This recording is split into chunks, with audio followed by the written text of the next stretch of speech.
Welcome, everybody, to the On Track podcast, the show where we bring you all the latest and juiciest developments from the OriginTrail ecosystem and the verifiable internet for artificial intelligence that the OriginTrail technology is crucially enabling.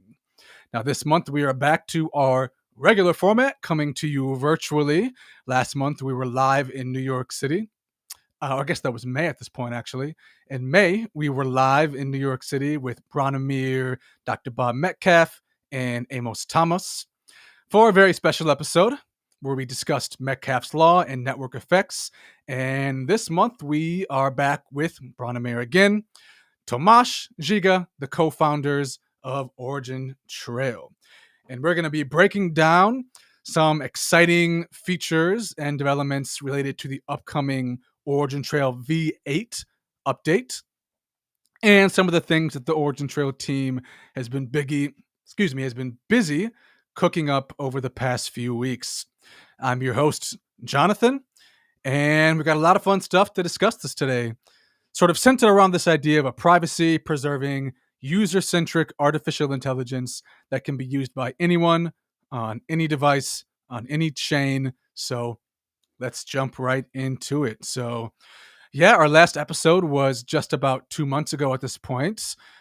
And we saw Branimir. We haven't seen Tomasz and Giga for a while, at least a couple of months, or at least 3 months. So, yeah, I mean, how's everyone doing? What are some of the things that you guys have been up to, I guess, since we last spoke 2 months ago? Hello. Hi, it's good to see you. Hope you missed us. See you too. I weep every night that I don't see you. That's the correct response. Yeah, it's nice to be back, and definitely a good episode to come back on with all the cool stuff that we'll be covering. So yeah, I guess I'll just say hi at the minute. Let Giga say hi too. I was hoping you're gonna say more. Otherwise, I'll make a brief introduction. So it's expanding on the high. It's been a while, and it's been a lot of things that we've been dealing with in the past couple of months. You've all heard it from Branimir from New York, and Professor Dr. Metcalf and Amos and Jonathan. I was envious listening to you guys hanging out in New York.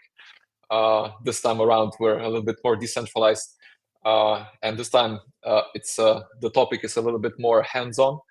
I remember Bob Metcalf talking about how cool would it be if we would demonstrate a few things a little bit more than we usually do. So we decided to this time bring in some fresh demos about the topic that the community is most interested in, which is the version 8 of the DKG, which has been a long-awaited version, which is slowly coming to a fruition. So we have an updated roadmap, which is based on some very encouraging results that we're getting from the demo of the new type of a node that we're launching within the V8.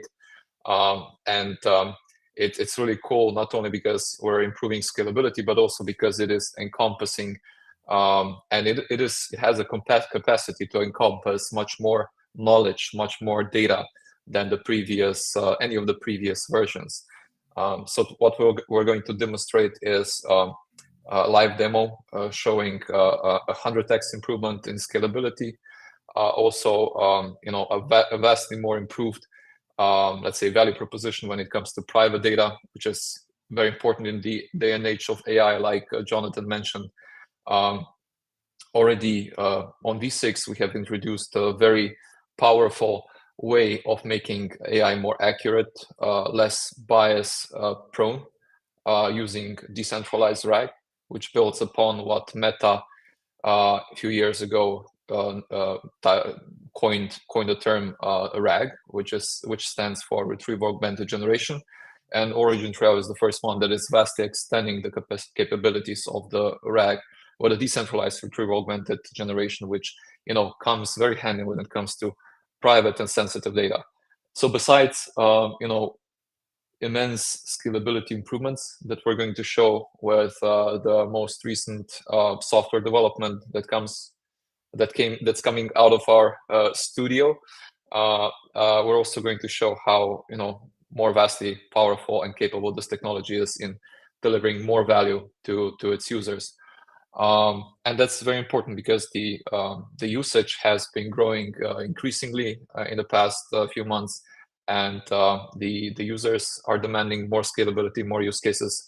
So it's a very called for update that we're going to cover in this podcast. At the end of the podcast, we're also going to launch release a report detailing how the results so far, the update on the V8, all the scalability, all the new value props that are being underpinned by the V8, and finally also the roadmap. So that will be a little bit more of an all-arounder high from my end. We've been busy, and we're bracing ourselves for an even busier summer. Yeah, I mean, that all sounds very exciting, and I'm super looking forward to exploring this demonstration that you have in store, I guess. Anything you wanted to add, Branimir? Yeah, it's going to be an exciting episode, and super happy to see you again. And yeah, just really interesting to see how V8 is coming up. So I'll be sharing that demo today. So you're going to see something really, really cool. But yeah, shout out to everybody joining. I see a bunch of comments. Amos is very vocal. Hello, Trini Zone. Hello, BRX. Hello, Blobzor. Andrew, all of you guys, welcome to the podcast. And yeah, feel free to shoot any questions our way. Yeah, I should add that we did collect several questions. We got a last minute kind of spree of questions come in yesterday. So thank you all for all those questions. If we don't get to the questions in the presentation or the conversation itself, we will save a few minutes at the end to make sure that we answer as many of those questions as we are able to get to. So before we get into sort of the specifications, the technicalities, the deep dive into V8, these new features and this demonstration, I want to have a bit of a more broad and general conversation first.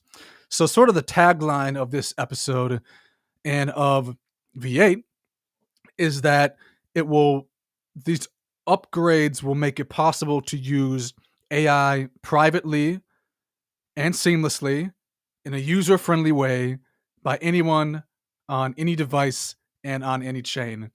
Now, there's a lot just in that statement alone. There's a lot to break down in there.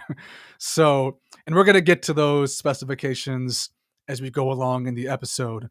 But I guess just to start more broadly, is it not possible now to use AI privately, seamlessly, in a user-friendly way on any device, on any chain? Like, it sounds like there's a problem here that V8 is addressing. So what is that problem exactly? Yeah, I can take the first step. I think it's because of the novelty of the technology as well, or at least the maturity stage that artificial intelligence has reached recently. We are in a position where it's there's multiple paths that we can take, almost as a society, if you will. And these challenges of how to use AI safely and how to use it in a way that we can preserve our privacy and that we can have solutions which are explainable, so that we have a way of grasping really how certain outputs have been created, and as well at the same time be predictable for the side of those who are launching it, so that they know that actually what some solution is going to output isn't something random, right? That they could be accountable for. And it's really a top level question that, for example, we were also discussing just recently within the scope of a sandbox that OriginTrail has been accepted into, where we're discussing this on a really high level with how does this also impact, for example, the regulations. And when you're looking at it from a societal perspective, one thing is pretty clear is that OriginTrail has set towards the right path from the get-go in seeing how really the decentralized knowledge graph can hugely impact the AI's scope of solutions that can be created, and vice versa, how AI can really be leveraged so that not only the DKG but really the Web3 as an industry can have a clear path towards the mainstream. However, we also saw that there's future advancements that can be made that can really propel and can really maybe even position the current understanding of what you can do with the DKG and make it seem very small in comparison to what you could do if these advancements would be possible. And that's definitely more towards that, or very much towards that sentence that you were saying. So any user, any device, any chain, it's how do we break those barriers and make it as seamless, as user-friendly as it can be, so that you can use both AI and the DKG in a way that is seamless, that it's fun and easy to use, but that it also can create a lot of values. And this value can be for yourself as an individual, and equally so as for an organization or even for government bodies. So this type of data that's kind of or sensitive data that we're looking at, that this can be empowered by, can be found across the board. So yeah, that's why I feel that it's a really groundbreaking in a way approach of what we're going to see today, just in terms of how much more things are becoming possible, and really kind of living up to that, any user, any device, or any chain. Mm-hmm. And then I guess one sort of follow-up question from that is that another thing, just from the description of this episode, that I found interesting was this quote that the enormous amount of untapped private data is clearly the next frontier for AI growth. Can one of you unpack exactly what this means? So does this mean that AI cannot use private data now, is unable to, or is it an ethical issue?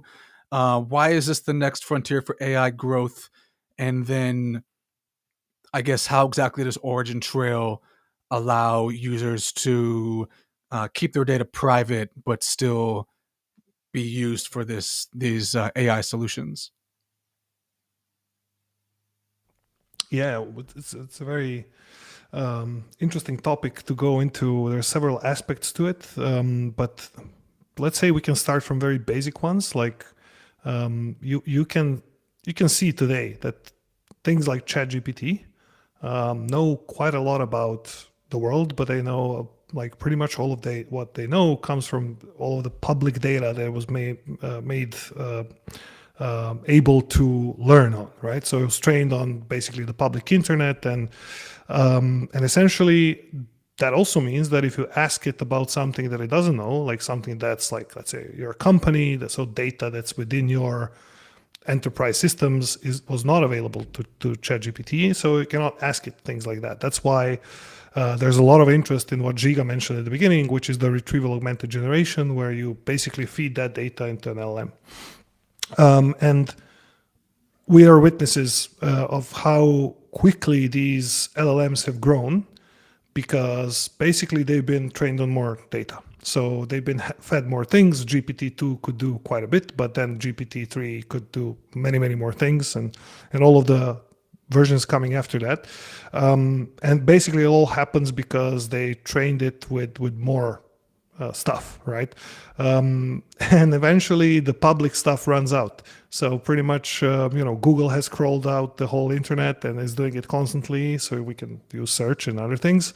But not just Google, everybody is like basically depleting this public resource, even though data is being constantly produced at a higher rate. So there's an exponential growth all over. But effectively, there's more private data that's not available on the web than there is the public data. And just think about any device you have, or think about any company that obviously doesn't put out all of its sensitive information on the web. And this data is extremely valuable. So the proof that it's valuable comes from many different places, but just most recently, you could have seen, for example, Apple and OpenAI making kind of a deal where Apple devices can use ChatGPT without any payments. So we will be able to basically do it. How? Well, basically because there will be a data flow going towards the ChatGPT, and therefore actually getting into an ethical issue, as you mentioned, of how that data might be used. But ultimately speaking, the value of that data, the value of this private data on devices is so high that all of the costs are basically non-important. OpenAI is not going to charge Apple for it at all. That's not just the only example. There was another example recently that was very controversial, with Microsoft taking screenshots of, basically your screen and storing it in a very, let's say, not so privacy preserving way, I would say, because basically it was such a basic unencrypted storage system that anybody who could get access to a computer could basically access all of this information, because it was just like sitting there in a folder. But the point here is not like so much on the details side of things. It's more on the approach and the actual value generating activity. These big companies like Microsoft, OpenAI, and others wouldn't be doing this if it wasn't valuable. And that basically means that they depleted the public resources, the public data. So really the new frontier is the private data. And we've been speaking about this for a while, even with our partners in one of the previous sessions, where basically it's been obvious that whatever could have been scraped on the public web is being scraped already all the time. So all of these competitors, they're looking for something to give them that edge. And at the same time, this is really the proof that knowledge, data, is a new type of asset class. So when we come to using private data with AI, we really need to make sure that we as users, we as humans even, have this capability of controlling how it's being used, that we actually have ownership over it. And a really good way to do it is basically to have control of the system. That means you have open source software that you can see and audit. OriginTrail is being built as an open source system from the get-go. So it's also been being built according to privacy preserving principles. So there's been many projects. We worked with several different institutions, particularly in the EU, where this has been pretty much a major requirement. There's even a manifesto about it, and you can find it in the OriginTrail documentation, by the way. So all things considered, OriginTrail is really primed to enable usage of knowledge assets in a privacy-preserving manner for anybody. And the idea here is that we can bring it to any device, which we'll go more into very soon. So ultimately, basically protecting our information, but being able to extract the same value that these companies are extracting from our data for many years now. And it's been happening even before AI. So I speak about this quite often, that like the biggest companies like Google, Netflix, Amazon, Uber, all of them have knowledge graphs under the hood, and these knowledge graphs are used to basically generate more value from the data we feed them. And for example, IKEA has a knowledge graph that saves all of your preferences and other people's preferences in purchases. So when you're, for example, purchasing a couch, it's going to recommend you to buy a cushion, or like a kind of a reading lamp that you would put next to a couch, because it makes sense, right? It has this information learned in its knowledge graph, actually. And this is a very simple example of knowledge graph reasoning.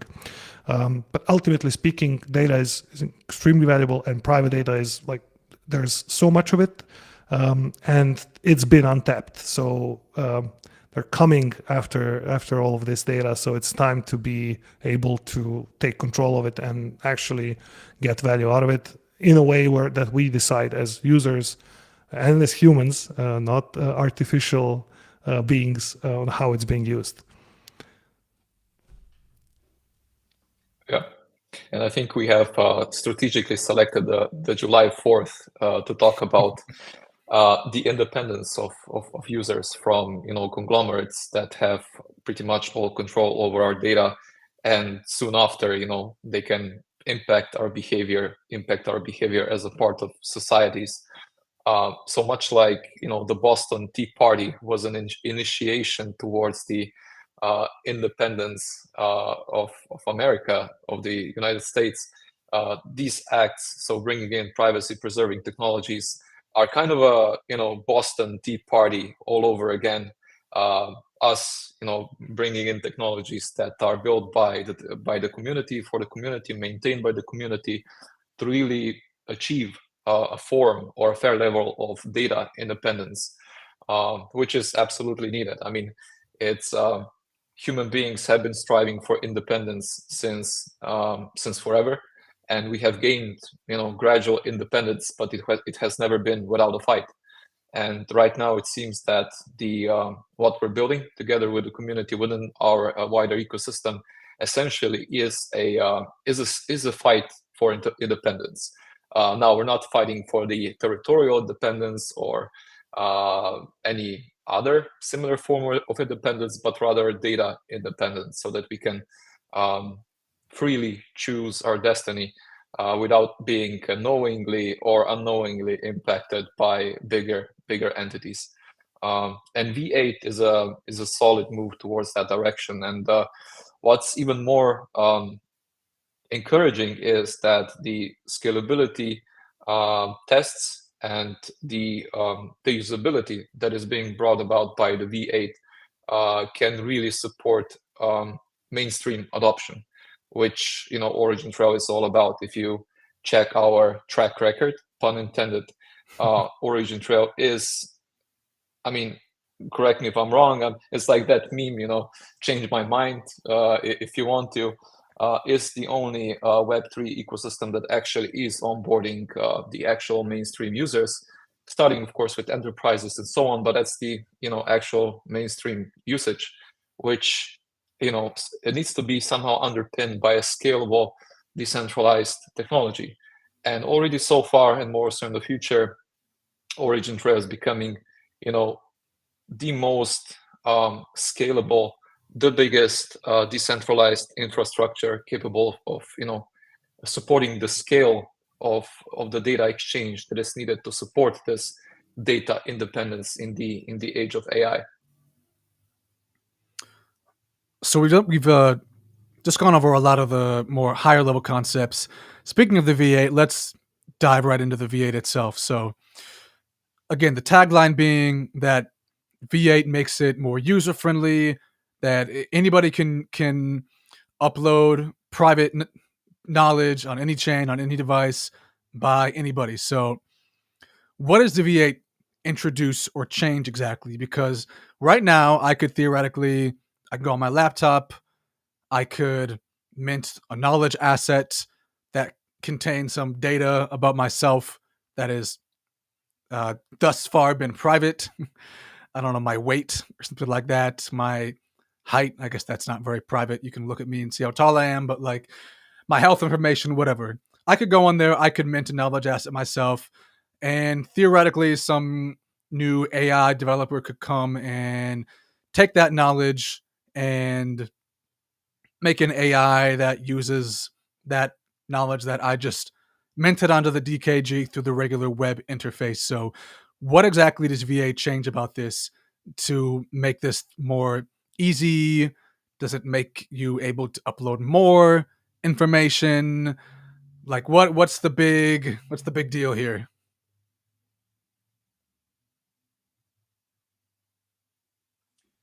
But perhaps we dive into the iceberg that nicely depicts the answer, because it's a very good question, and I would really hate if we missed a few important tenets of what it brings, and we need to really look into what has been available so far versus the capacity that V8 is bringing, as well as the overall context in which we are right now. And this context is way different than 2022, end of 2022, when V6 launched. So the graphic, and I believe Branimir is already pulling it out, really nicely shows that. Pulling out the iceberg. Somebody pulled out the iceberg. That's a small one. Yeah. It's I think you gave the right context. So the V6 has been a really big update, and it's been out since about a year and a half ago. When it's been launched, and it's actually brought a lot of new good things. For example, before the version 6, OriginTrail knowledge assets haven't been introduced in the same way. So it was possible, of course, to use the Decentralized Knowledge Graph, but it didn't have the concept of knowledge assets enshrined in the way they are today with the standardized properties, including W3C standards like RDF and Sparkle, which empowered a lot more use cases. We also got more scalability back then, but actually V6 has given us a kind of capability to onboard the projects and the demand that was really obvious at the time, and which was really before there was such a huge demand, even bigger one for AI, because literally when V6 launched, that's exactly when ChatGPT launched and the whole boom happened. So we've seen actually the capacity of V6 hitting its limits. People who've been running nodes or using DKG, you've probably seen that, for example, on different levels. For example, the level of the blockchain, the neural web blockchain is hitting really highs in terms of being one of the most used chains in Polkadot ecosystem, because it has the most amount of transactions, and all of these driven by adoption. But it's also pushing to the limits of how much we can fit into a block. And that's one layer. On another layer, it's how complex, or rather computationally complex it is to create knowledge assets both on-chain and off-chain. So there's quite a few knowledge assets out there already, but in terms of growth, it's actually hitting several limits on several layers. And each time that this has happened, we basically had a new version come up that introduced that, found ways to basically push these limits further and tackle these issues. So V6 really, when it comes to what it can bring, and with all of the innovation it brought, is only the tip of the iceberg. The data inside of the DKG is just inside of DKG now is not nearly as big as what we will see with V8 and what the scale of demand is for V8. So really with V8 we get this whole iceberg as part of the DKG, and we introduce two new concepts. Essentially, to get this scalability, we introduced the concept of the DKG V8 Edge, which corresponds, of course, connects to the DKG V8 core, which is in a way the evolution of the existing elements in the DKG. The existing nodes of the DKG will turn into core nodes, while we get a completely new type of node, this edge node, which will actually run on any device. So think of laptops, phones, or other devices that basically seamlessly integrate with the DKG core. So the idea behind this concept is, as we discussed, to enable privacy enabling AI, so that you can do this on your device, or the device of your choice, but also in a very easy user-friendly manner. Like you can carry basically the DKG in your pocket, in your phone. But outside of privacy, this brings a lot more new capacity to the network. So with all these new devices, we get more power and we get more capability, and essentially enable all of this to be part of one big decentralized knowledge graph. Data privacy features have been around for a while in the DKG, but not to the extent that we are going to see them with this new approach. So essentially, the DKG V8 is going to have two types of nodes: core nodes, which you can consider very similar to the nodes we have today in version 6.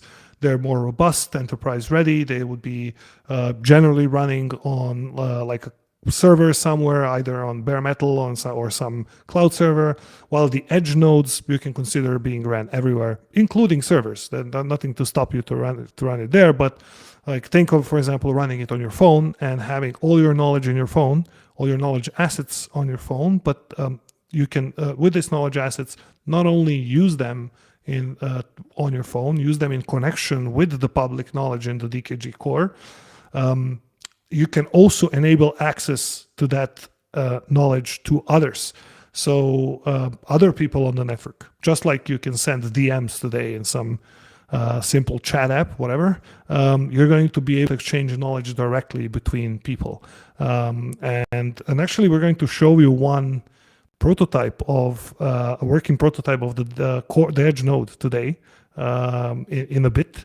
But essentially, it's to sum it up, it brings us privacy, brings us scalability, and it brings us really ease of use. Because that's one of the things that we've got also a lot of feedback on, is how can we get this power to the people, right, on July the 4th. But also just generally also for enterprises, we've had a lot of cases where there were users who were populating the DKG with devices already, and there was a need to make this really much easier and simpler. And effectively, to get this going, we need quite a bit of more capacity. So the scalability that was already hitting basically the limits is something that just necessarily needs to go up. Scalability is quite a big challenge when it comes to decentralized systems, particularly.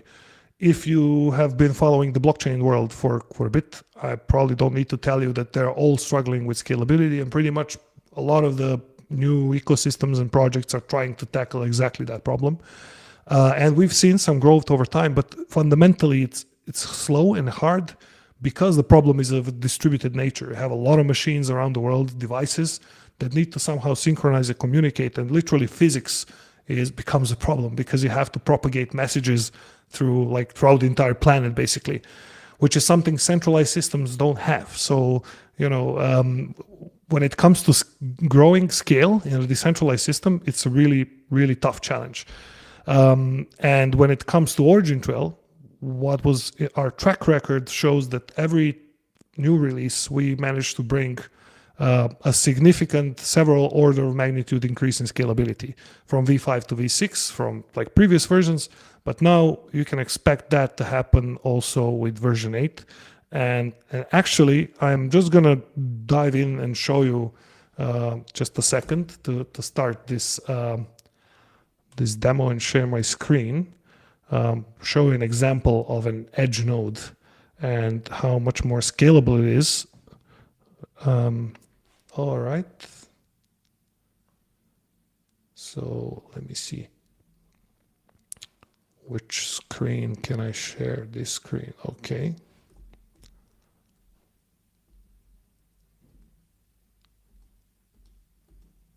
I'm a little slow. I apologize. Give me a second. We can do a drum roll or something if you want.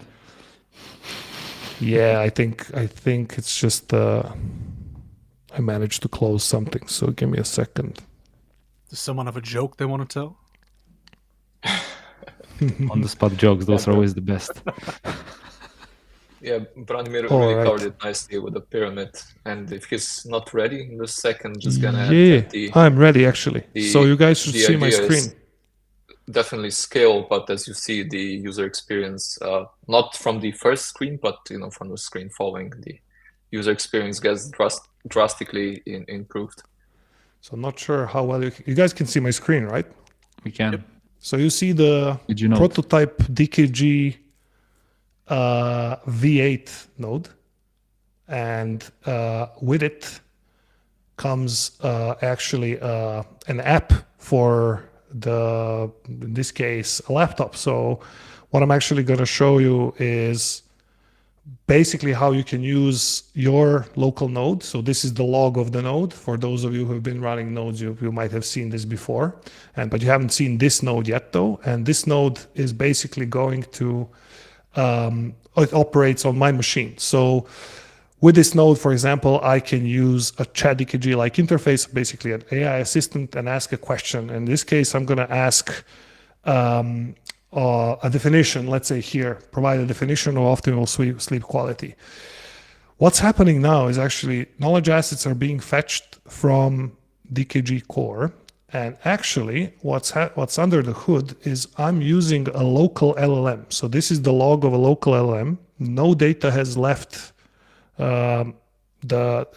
basically the machine in terms of going to like an OpenAI or some other LLM. And actually what I'm getting results from are my node speaking with the LLM. And it returns an answer that says the optimal sleep quality refers to state of restorative, refreshing sleep, and yada, yada, yada. But this basically comes from knowledge assets about sleep. So there's two particularly knowledge assets in this case that are actual papers about sleep and metrics. So this was a general question, and this was something we've seen before as well. But now if I come here into the knowledge assets section, and in this prototype, I'm going to show you how we can basically upload some interesting sleep data. So what is the interesting sleep data? I don't know if you guys can see me, but I have this weird looking black ring on my hand. That's the Oura ring. Maybe some of you know about it. It basically is a sleep tracker. So some people don't wear it during the day. Some people do, like I do, because I'm a nerd. And it measures your basically all of the vitals, heart rate, or more precisely heart variability and things like that, which contribute a lot to sleep. Especially it's important to wear it while you sleep, obviously. It measures the quality of your sleep. So I'm going to actually upload an export of the data from the ring. And once I do this, as you can see, there's actually what's happening under the hood. It's publishing a knowledge, actually, couple of hundred knowledge assets in this case, 397 to be precise. And it has published them in roughly 10 seconds. So it has created something called a knowledge collection, and it did a batch mint of 397 knowledge assets. And basically now I can use my node and I can chat with that. So for example, I can ask a question, how do I improve my personal sleep? For example, here it is. And same thing happens as before, but it doesn't just fetch knowledge from the public DKG or the DKG core. It's actually fetching it from my node as well. So as you've seen previously, these two knowledge assets, there's this third one, which is my sleep data. And actually now it's going to stream the answer to me, again, using the local LLM. And it's going to tell me how well or poorly I sleep. And it's going to use the data that I just uploaded. So basically it gives me some areas for improvement where I can, I guess, improve latency, timing. I don't go to bed as early as I should. I know that already. Efficiency, restfulness, things like that. So I was, for example, I slept very poorly on May 5th. And I think that was the time I was in the US with you, Jonathan. So probably jet lag or something. So long story short, what you've seen basically here is that I just created 397 knowledge assets in one transaction through the local node. And this node has all of the information kept privately here on my machine. None of that has left the DKG, my DKG node, the edge node. And with this node, now I'm able to interact directly. So think of this, but just running on your phone or any other device that you might be using, enabling you to do many, many more things. Also enabling API access, so it doesn't have to just be basically through a UI and all of these great things like Sparkle endpoints, things like that. So how did we manage to do this? And by the way, why number 397? of knowledge assets in one transaction. I mentioned this batch minting thing, which is essentially equivalent to kind of like batch minting NFTs. You might have seen that improvement previously in the NFT world. Well, essentially, we're able to batch mint many more. So we have been doing some preliminary prototypes and testing, and we managed to squeeze in several thousand knowledge assets in one transaction. Now, obviously, there's some more work to be done, but essentially what we're looking at here is the ability to increase scalability of publishing at least several hundredfold, and that compares to V6. That is one element, as I said, one layer of scalability improvements, which is the version 2 of knowledge assets, bringing batch minting as we've seen it. There's obviously a lot more to come. This is a prototype, but basically you're going to be able to do pretty much just this. You might have seen that it's a little slow to respond. That's because I'm running an LLM on my local machine, and it's actually Mistral that I'm running. So it's not the smallest model in the world, but it was pretty decent, right? So kind of a trade-off of maybe getting a slightly slower answer compared to sending it to OpenAI, which like sucks up all your private data, makes sense. But that doesn't also stop you from like running a more powerful LLM or having more powerful hardware than me in this case. So yeah, this is just one example of it, and one layer of scalability improvement that we have with the new DKG nodes. And as mentioned, we have a couple more. So basically, when it comes to scaling up on the level of not on the level of knowledge creation, but on the level of core nodes doing their function, the node runners will know what I'm speaking about, and the ones who don't, I'll try to make it a little simpler for in terms of explanation. Basically, DKG nodes cooperate with blockchain smart contracts on any chain that they're listening to. So basically, the throughput of how many knowledge assets can be created depends on how many we can batch into a transaction. As you've seen, previously it was only one. But also the use of chain, it depends on how, let's say, how much the node is demanding from the chain. So the nodes of the DKG need to consistently and constantly send proofs to the blockchain that are actually holding all of this knowledge, the public knowledge in the DKG core, what is to become the DKG core. And for these proofs, they submit certain bits and pieces of information from the graph, basically, allowing the smart contracts to basically confirm that they hold this data and therefore that they can fetch the rewards, really claim the rewards. So there's no way that you can trick the system and like get tokens even though your node is not hosting something. And so far, these proofs have also been happening on a knowledge asset level. So we're also about to see batched proofs. So that is called actually random sampling. That's another layer of improvements where basically we're going to introduce a new type of proving system. I won't go too much into the details, but basically enabling nodes to send batch proofs and actually send them in a different manner, either basically time constant algorithmic manner, which means that with the growth of the number of knowledge assets, we don't get growth in the need of nodes to like basically burden the blockchain. It will stay completely constant, and nodes will submit basically periodic transactions to the chain, essentially proving that they're hosting certain portions of the knowledge while the chain is giving them random challenges. So it's kind of like a professor. You know, you go to a university exam or whatever, and you learn from like 10 books, and it's like a huge volume of knowledge that you kind of have to have in your head to pass the exam. The professor won't ask you about all of the things from the books because there's not enough time and it just wouldn't work. So they ask you 5, let's say, random questions.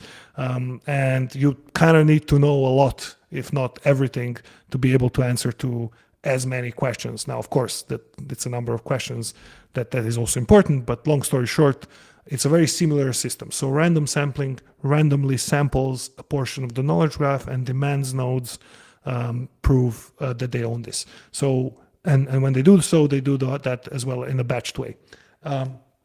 The way it seems now, we're also going to have several orders of magnitude improvement here. So we've done a really, really good job in doing research on this topic, and in one of the hopefully future demos in the coming period, you guys are going to be able to see that as well, because one of the things that's actually coming is that we'll also obviously see a V8 testnet that is going to demonstrate these features.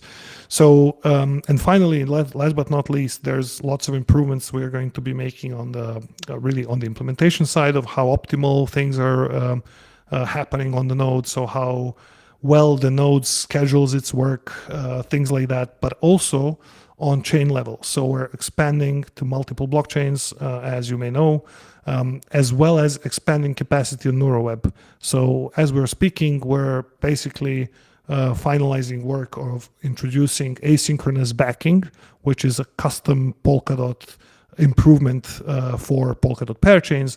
Basically, NeuroWeb is going to get at least 2x.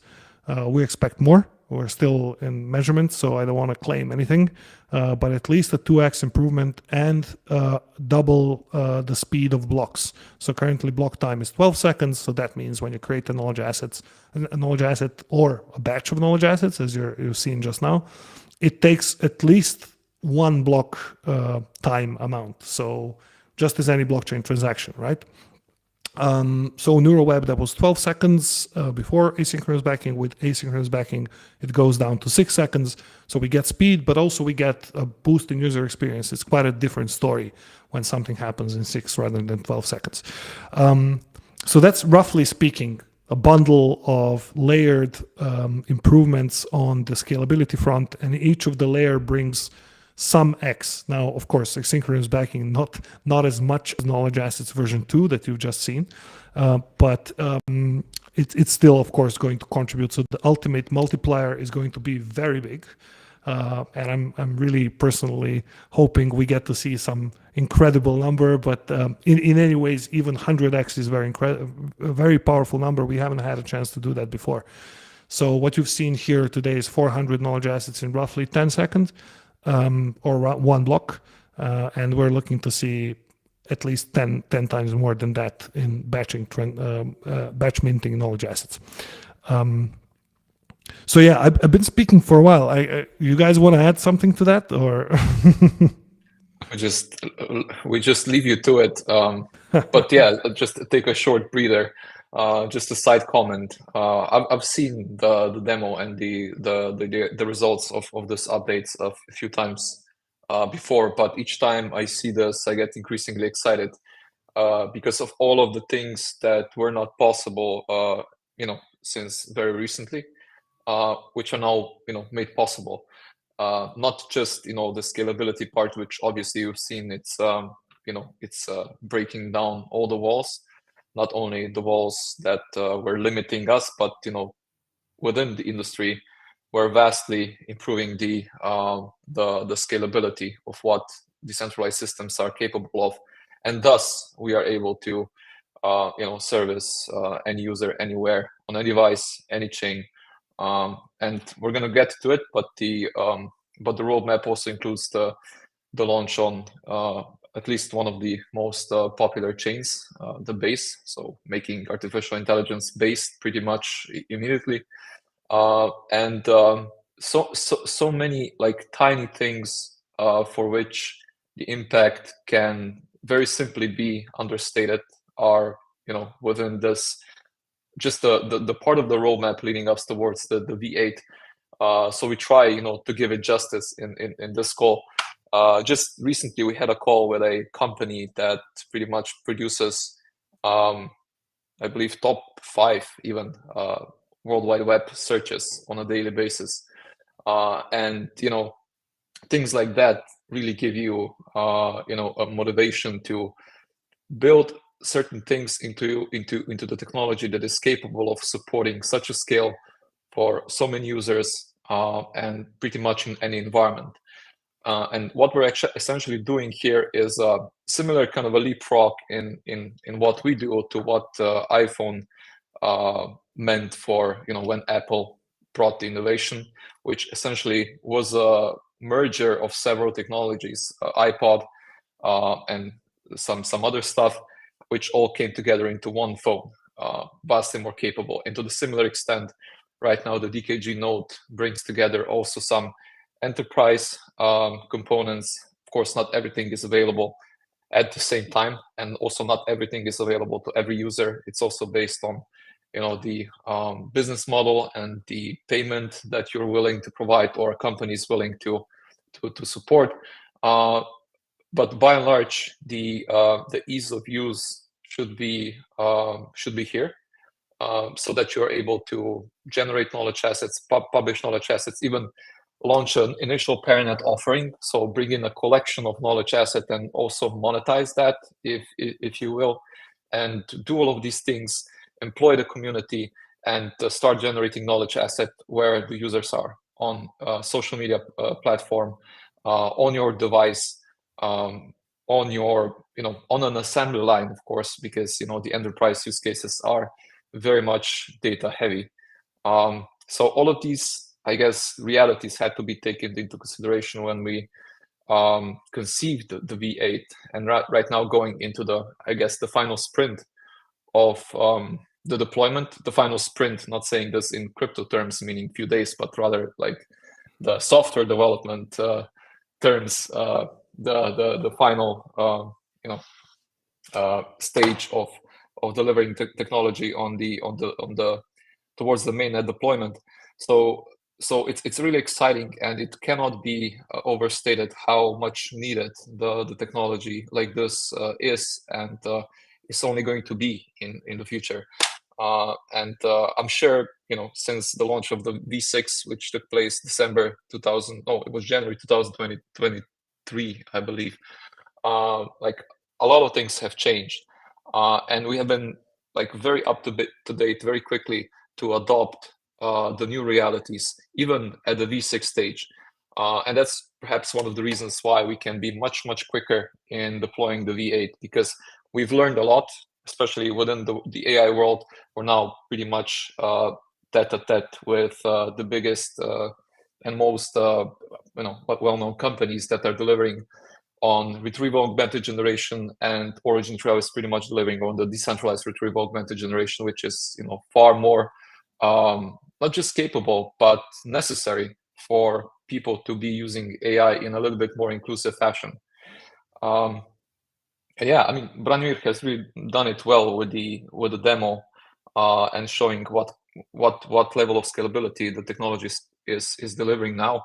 And we can also go into the roadmap, which is pretty much covering the Q3 / part of the Q4 up until the launch of the V8. Of course, the blog post and the updates are going to be published later, so you can go into details a little bit more. But I think we can touch upon a little bit as to what is expected to happen within this quarter, and then the beginning of the next quarter, when the V8 is finally launching. Let's go for it, man. I'm very excited over here. So you guys keep talking and just let me bask in the joy. I'm just sad I have this microphone and not something cheaper. I'd be mic dropping all the time. Yeah, maybe I can just quickly sum it up with the slide now up. So basically, we're looking at 4 stages of the timeline for the launch of V8. So the first one comes with all the preparatory steps with really infrastructure deployment, and in our case, that's multi-chain infrastructure deployment.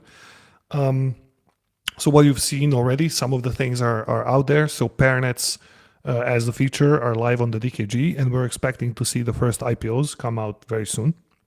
We're also actually today we have deployed base mainnet integration. So the DKG from this moment on operates on NeuroWeb, Gnosis, and Base.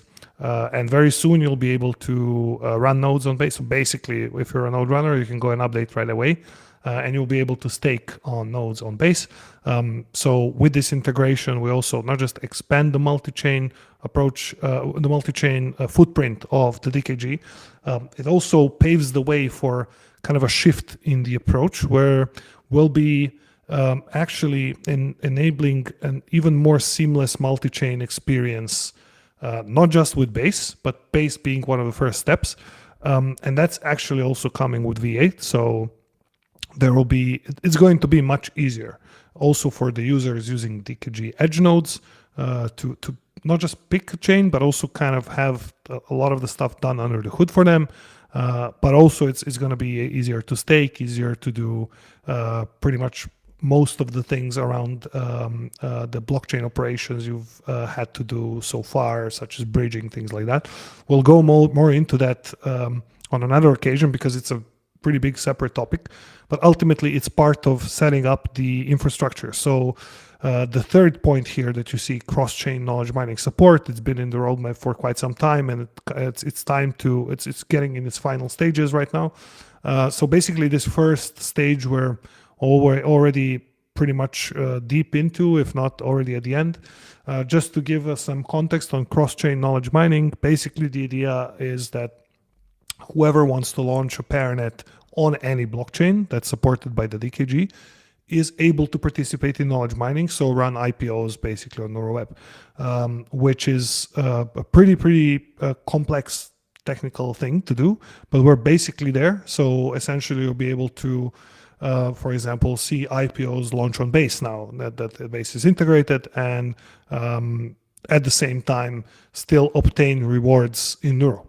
So that's the cross-chain knowledge mining support that is part of the stage one.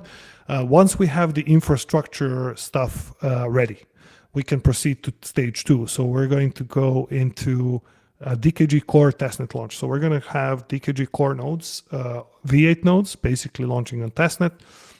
And in this there's a bundle of things coming together with this. So basically what you've seen, knowledge assets version 2, the batch minting, you've seen it in prototype, so you're going to be able to use it on the V8 testnet when it launches.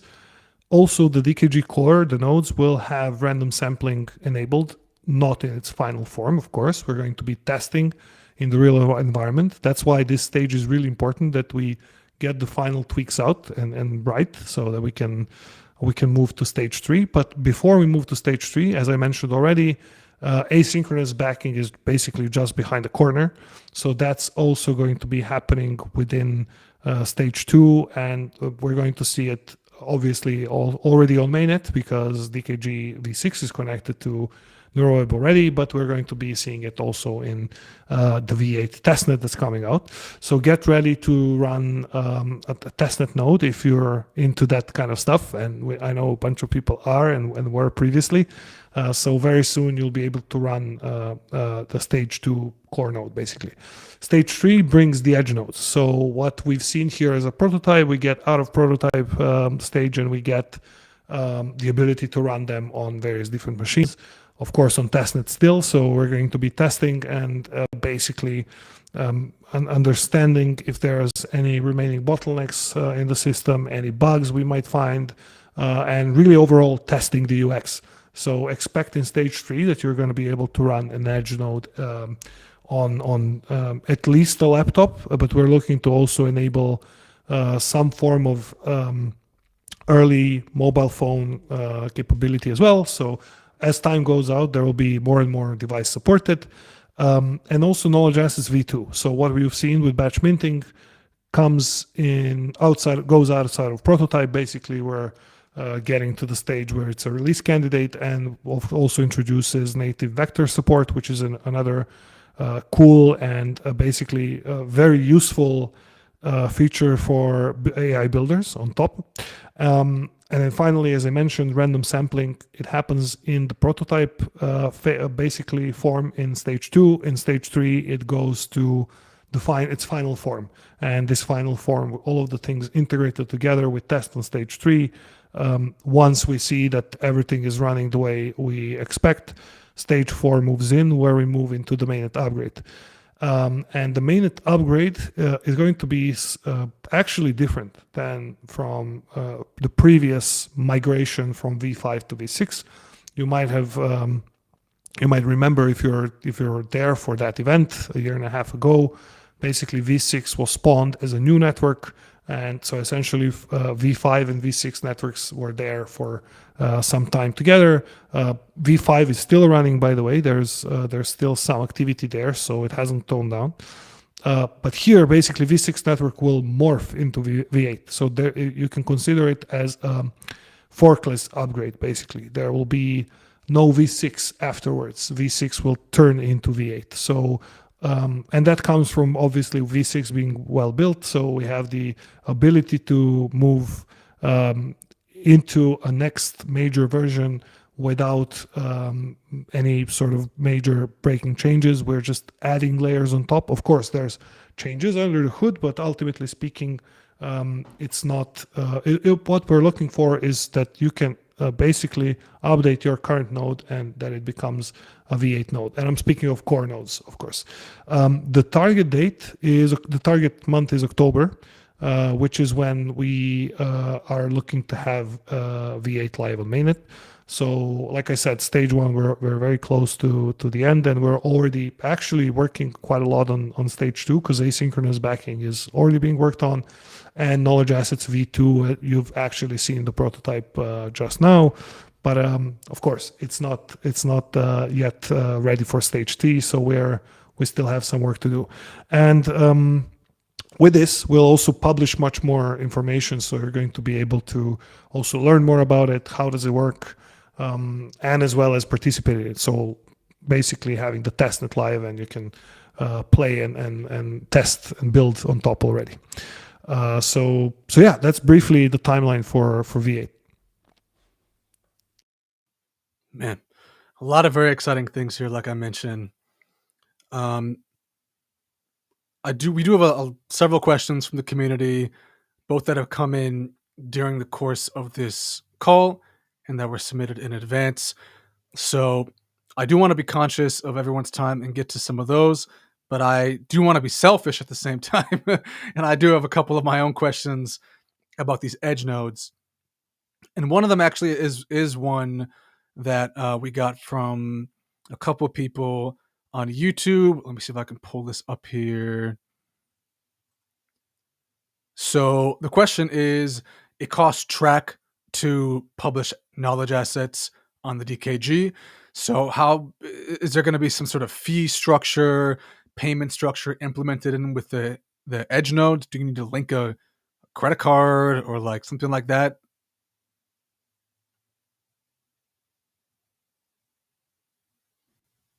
You're gonna have to use Trac, that's for sure.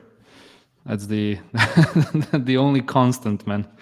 Trac is the glue, and if you want to publish something to the DKG, that's what's gonna take for you to do it.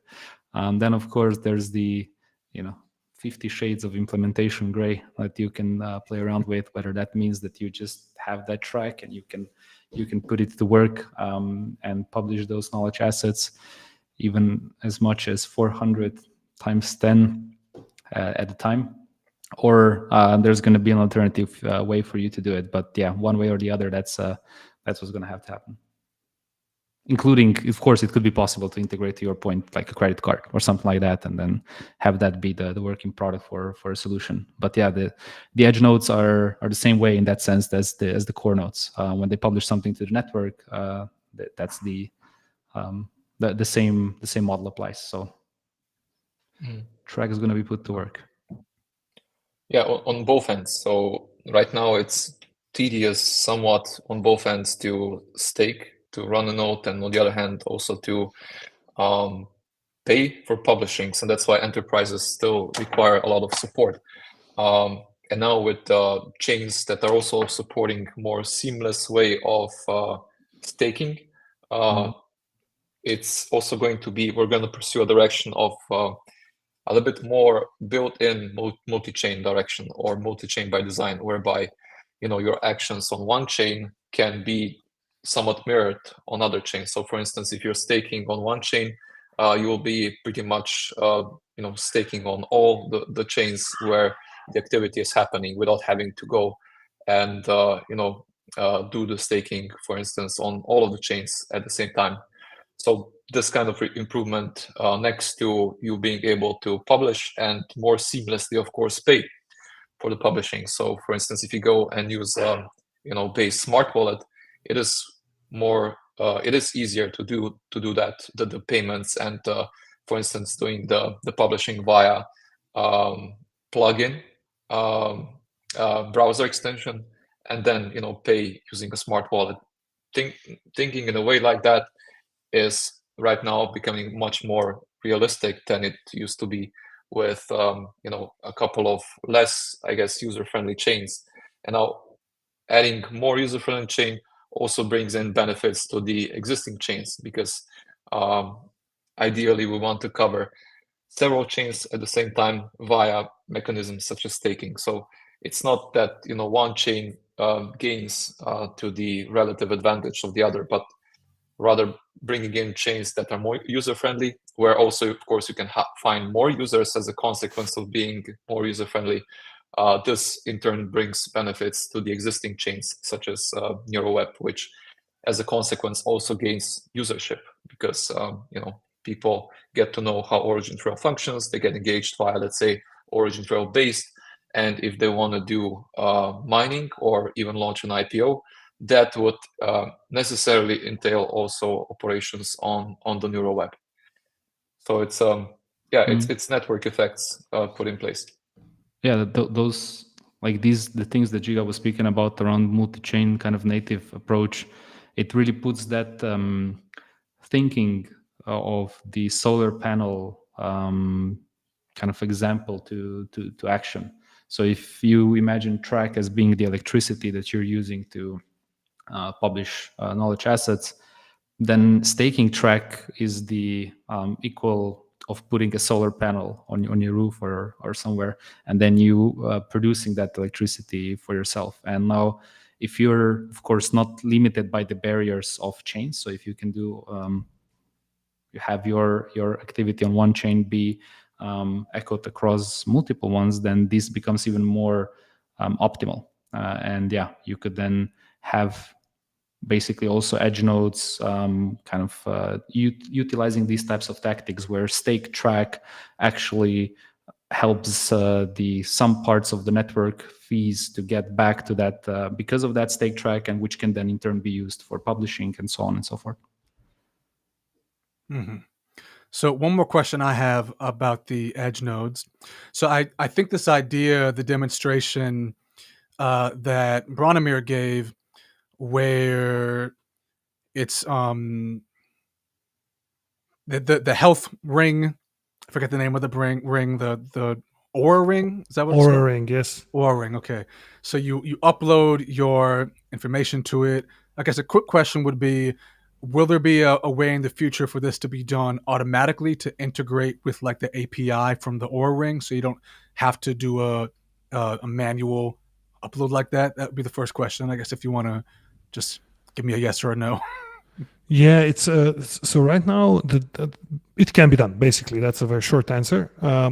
It's not just Aura; it's other devices such as, for example, you might have heard of Whoop. It's kind of one of the big brands also in the space. They offer an API access. So, for example, through this API Whoop, you can create basically a data pipeline that pulls it out every once in a while, let's say every day or every week or whatever you feel like.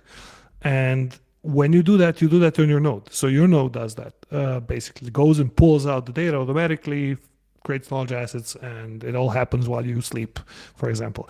The cool part about this is something we haven't mentioned, is the DKG nodes, both edge nodes and core nodes, which essentially under the hood, their heart is the same. Is the same. What you've seen also on my screen, there's even edge nodes are going to be running most of the same code as the core nodes. They're also going to get additional capabilities in terms of ingesting knowledge or creating knowledge from data.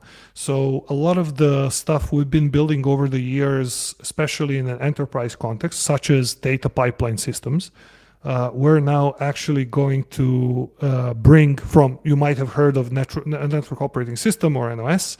Well, a lot of the elements from NOS are actually going to be now included directly into the node. So you're going to be able to set up your data pipelines. You're going to be able to monitor them all the time. For example, did it pull out the data every time, or was there an error? Or, for example, maybe you're triggering some API that you need to pay for, and maybe you overused it, so the API is no longer letting you access it. The node will let you know. You'll basically get a notification about it. You can do something about it.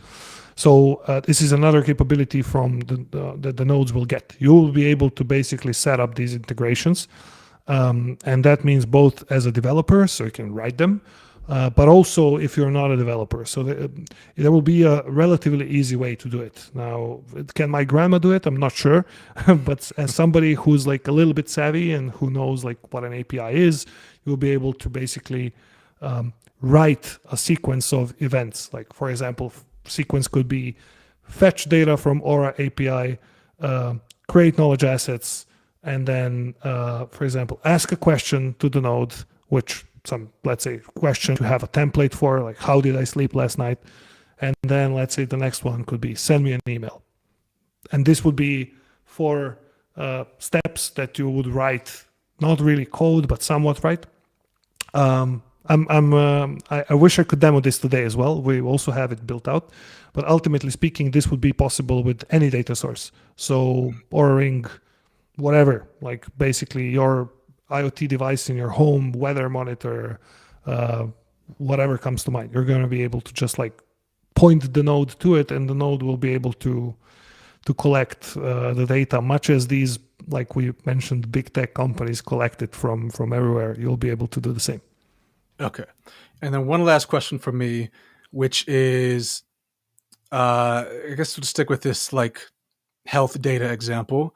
It's a pretty simple one, I think, for people to understand.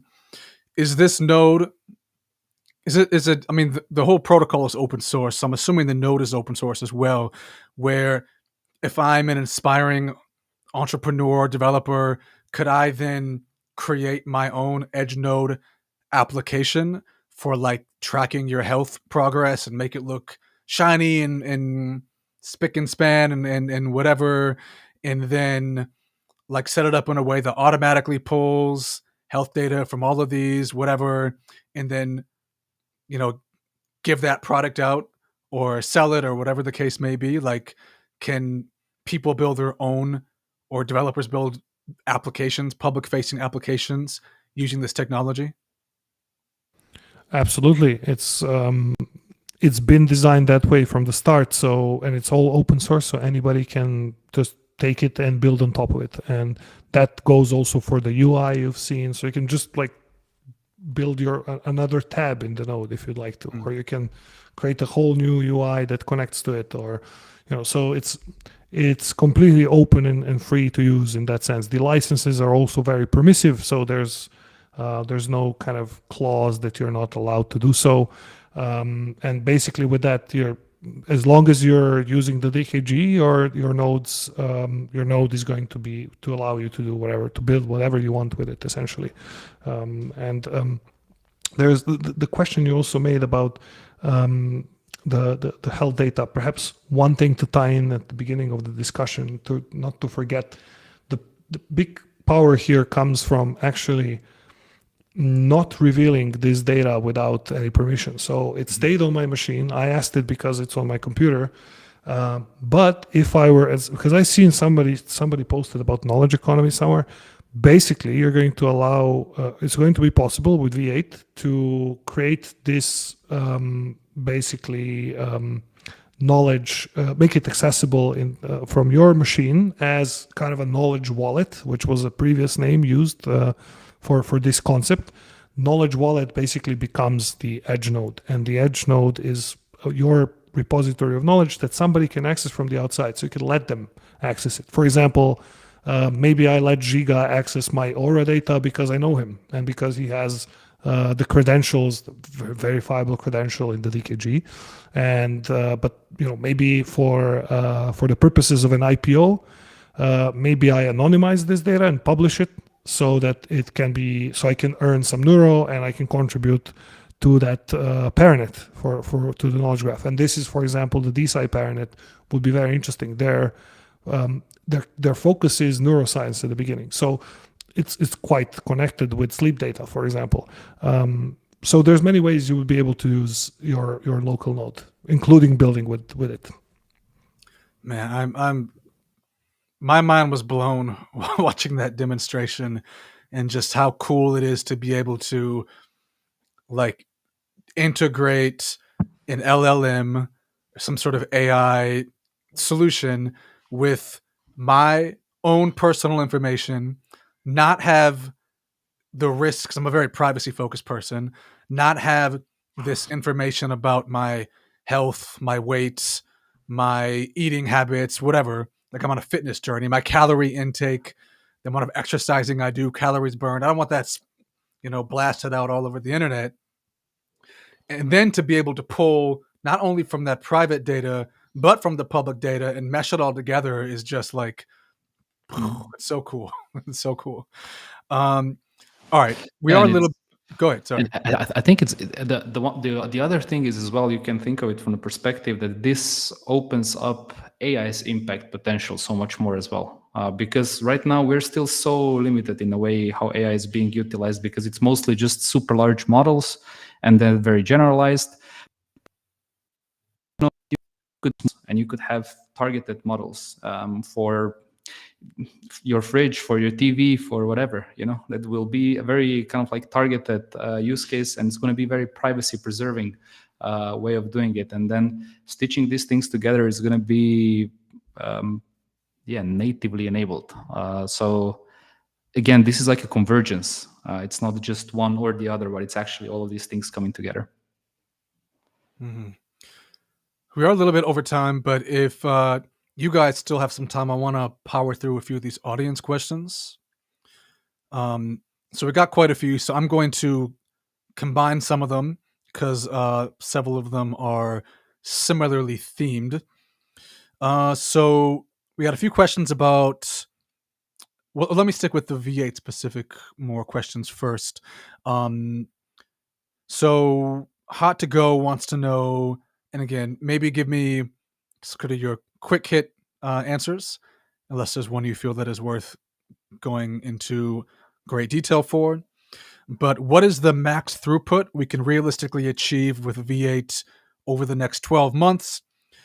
Keeping in mind that OriginTrail is a key part of the GS1 transition to QR codes from barcodes.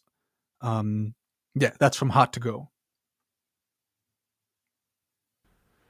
That's a very good question. Like I said, we are still measuring. So you've seen part of, and actually a demo of one of the layers that brings scalability. So this capability of publishing more knowledge assets at once. And on each of the layers, we're getting some throughput improvements. Some preliminary numbers show that we can do quite a lot of knowledge assets in a month. Now that also depends obviously on the chains, and how many chains we're on. But I wouldn't claim anything just yet in terms, so I don't overshoot.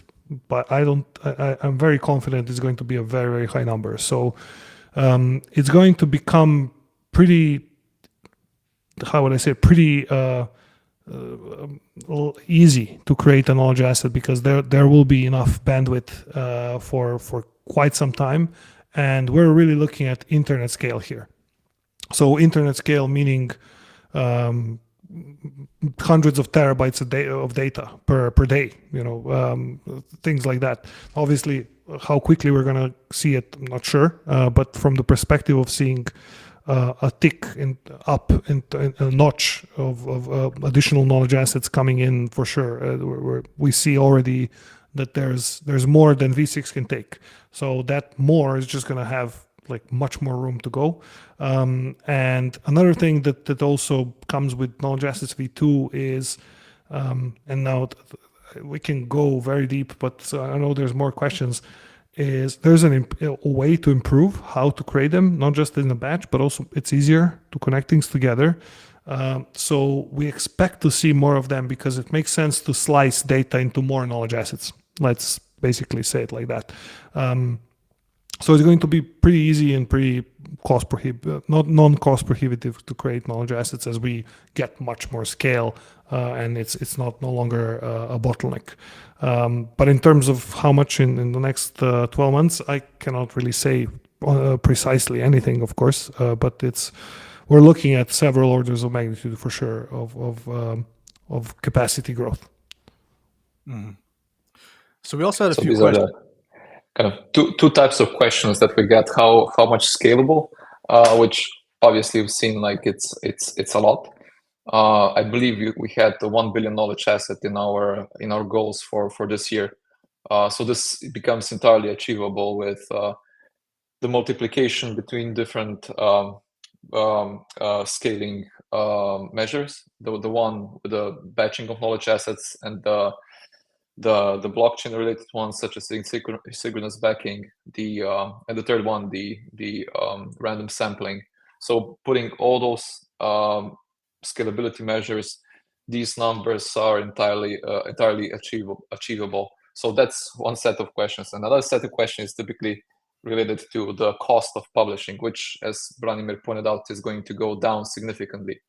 So it kind of goes hand in hand, scalability goes up, the cost goes down in order to achieve the inconsequential nature for publishers, for users of the DKG, which is the most important goal that we should strive for. So getting DKG into the hands of any user, into any device, and onto any chain. And this is also where the cost savings are highly important. Mm-hmm. So we got a few questions also about knowledge mining and the incentivization for knowledge mining.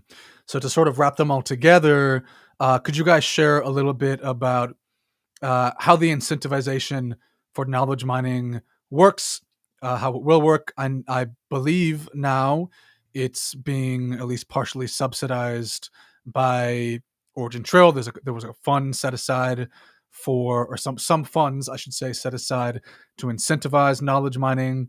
But what are the plans for knowledge mining, especially with the launch of the paranets in terms of incentivization? Yeah, so initially the knowledge mining operates, and the paranets operate on the principle of basically rewarding usage or creation of knowledge assets, basically.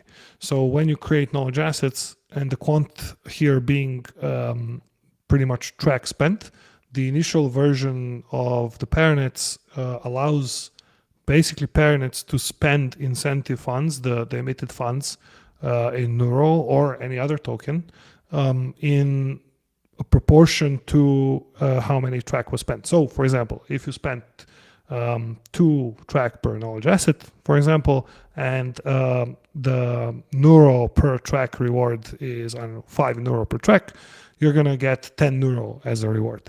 Now, obviously, it becomes a little bit more. It's not as simple as that. So there's an additional element, because not only the miner gets rewards, it's also the paranet operator, the voters in the IPO, and so there's kind of a set of percentages. So it gets split between those in 3 pools. But ultimately speaking, knowledge mining would mean you contribute to the paranet, and then this contribution gets rewarded proportionally to the amount of Trac that was spent. And this is going to happen now with cross-chain knowledge mining in such a way that it can be done on any of the supported chains. So, for example, you could do this on Base, and you'll be able to get Neuro even though you might have not been using Neuro. And that's what Giga mentioned is one of the cool things here, is that it actually attracts more people to NeuroWeb. So we're gonna see people who maybe haven't been part of our ecosystem because our DKG is part of other ecosystems, actually get additional motivation to come and do and make do their activities on NeuroWeb, participate in governance, and do all of the cool stuff that it enables. So that's roughly on knowledge mining. There's a bit more in the docs you guys can see, and also there will be more technical details on how you can do this, including creating a paranet and so on, in the docs already. So you can go check the SDK information. There's examples, and feel free to also reach out to the team through Discord. We can also help you if you're interested in that. Another question: when is OriginTrail coming to the Bitcoin blockchain? If there's any interest for it, because I know that part of it is based on the demand. Because there's an RFC, not RFC, is it an RFC open? I think you have to make a pull request on. So come up with a good use case and everything. And but it's not the multi-chain is multi-chain, and it was any user, any device, any chain. So I guess at this point, that might be the level of detail. Unless Giga Brana, you have some additional thoughts on this? Guess not. Okay, so speaking of multi-chain, any update on when NeuroWeb will be supported on the new Polkadot Ledger app? Yeah, that is finally just around the corner. So the Ledger app is out, I believe beginning of this week or end of last week. And the coming update on NeuroWeb will enable this support. So there's some tiny tweaks that are needed to enable the app to use NeuroWeb. So expect this coming within the next couple of weeks. Basically, you'll be able to use Ledger natively with NeuroWeb. Mm-hmm. So this was an interesting question.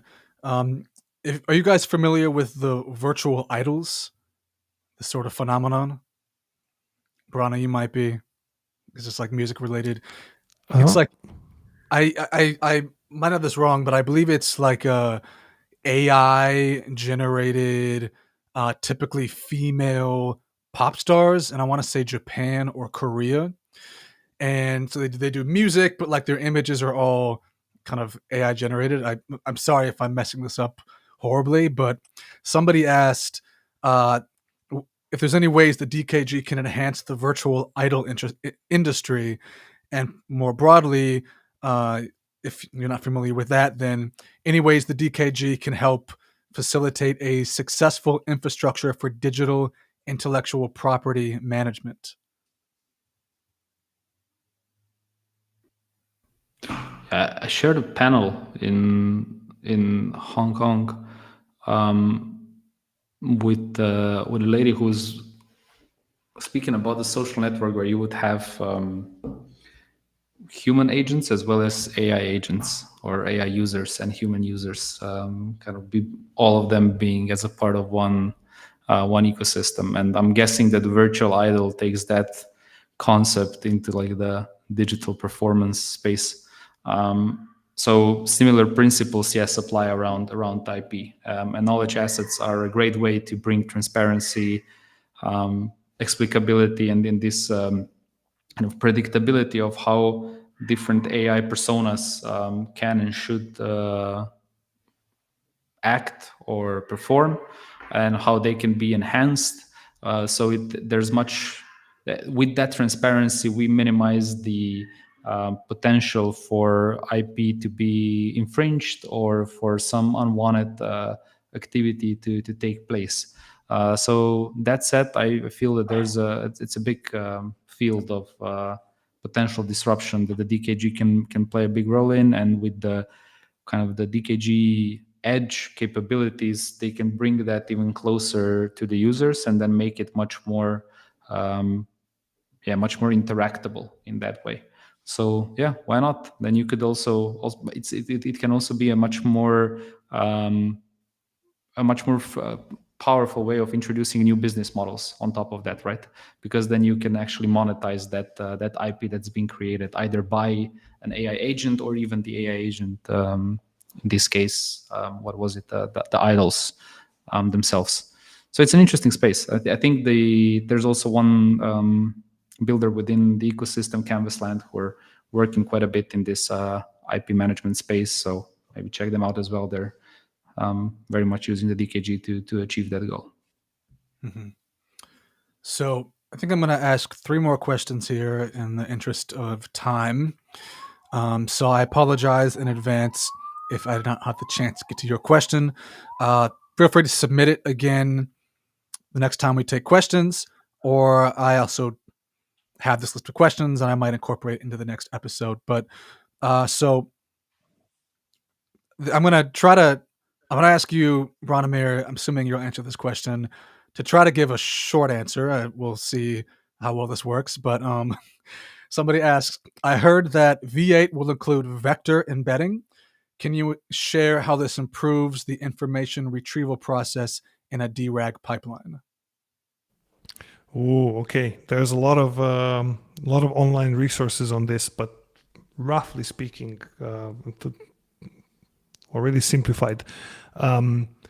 Vector embeddings are a way to represent knowledge for LLMs, and they're very useful specifically for RAG because they enable this first retrieval part of RAG, retrieval augmented generation. So what these vectors do is they allow you to do some very clever search. There's different types of search. You can, for example, do a Sparkle query, a database query. That's a form of search. Or you can do like a classic search where it's kind of word-based. So, for example, keyword-based. You probably heard of keyword-based search. For example, Google search used to be like that for a very long time and still employs this, by the way. It's not a kind of a deprecated technique. Actually, Google employs all of this: knowledge graph, vectors, keyword search, and other things. But basically, keyword search you can consider kind of like, you type a word like, I don't know, New York, and then the exact same word or words, New York, have to show up in the text. Or, for example, cat, the word cat.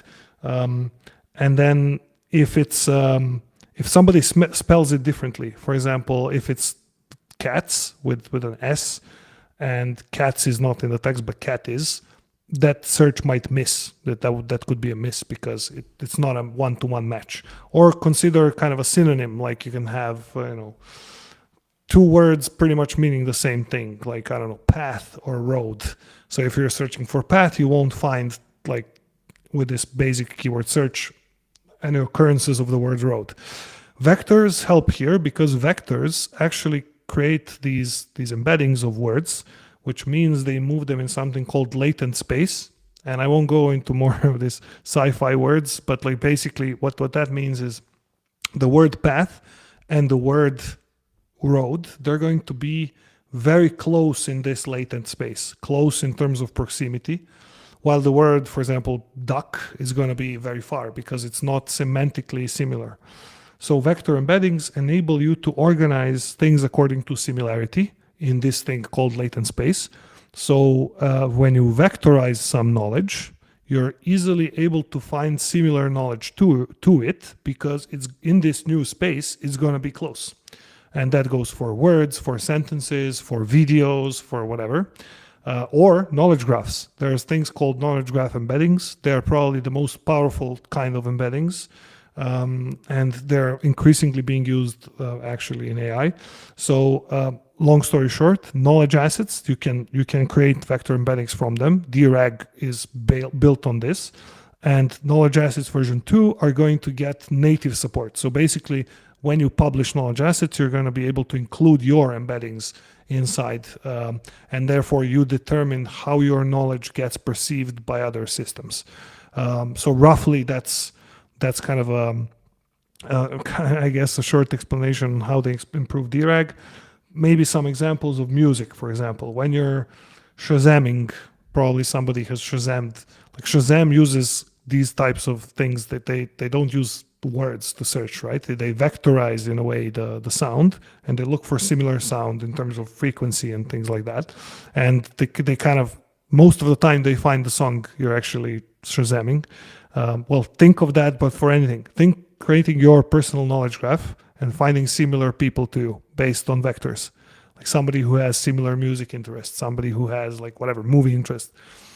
like, I don't know, kind of a DKG based Tinder or something of that sort. It's possible with embeddings, and it's a really, really cool improvement. So it definitely is going to bring quite a bit when we get this natively into the knowledge assets. But even today, you can do it with knowledge assets and build DRAG with vector embeddings. So there's the next $1 million app someone can build right there. Is an app that uses a DKG node on your phone to suck up all of your private data, your pictures, your music, everything about yourself.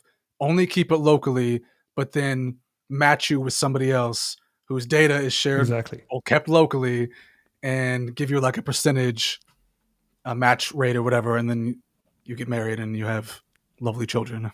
Exactly. So somebody named Giga. Well, the children part we haven't figured out yet, but yeah. That's version 10. Yeah. Someone named Giga, I don't know if this is the real Giga or an imposter, asks, when will Trace Labs send Brana to Lex Friedman's podcast asking for a friend? Well, that's a good question. But he has podcasts there, like two. I mean, I can talk, but for 3 hours, okay, it's a little bit too much.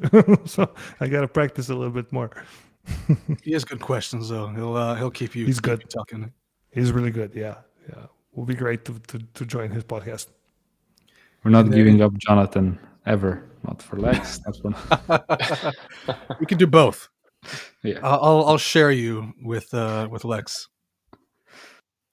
So, final question that I have for today is from someone named Brian, who is asking if there's any updates on the next DKG Con and requesting that it be in a tropical country.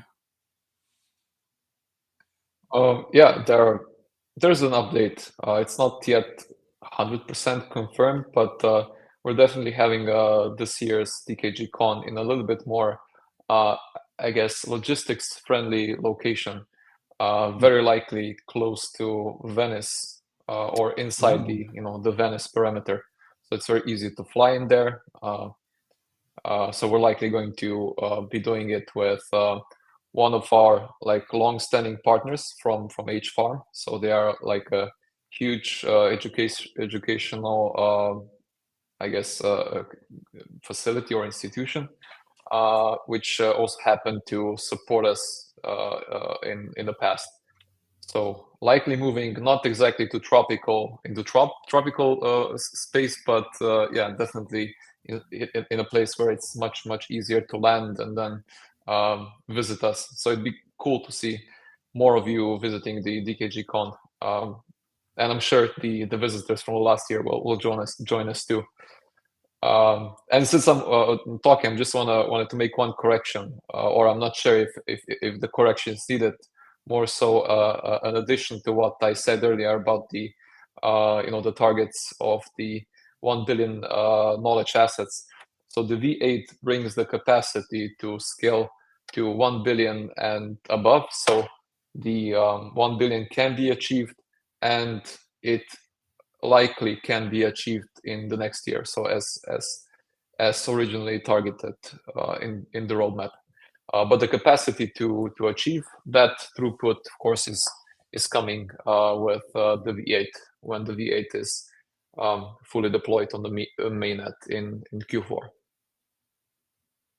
So here we go, next to my tropical response. So that's all I have for today.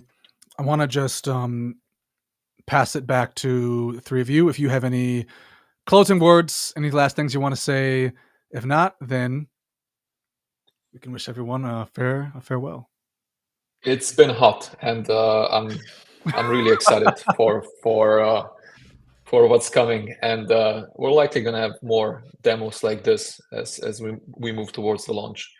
And meanwhile, just stick around, join us in our Telegram, subscribe for all the updates, and make sure to follow, actually to share this discussion from today. I see we have gotten more views than Sky News. We have gotten more views than some of the crypto KOLs, which is very much commendable. great news, great job, community, for sharing what's happening.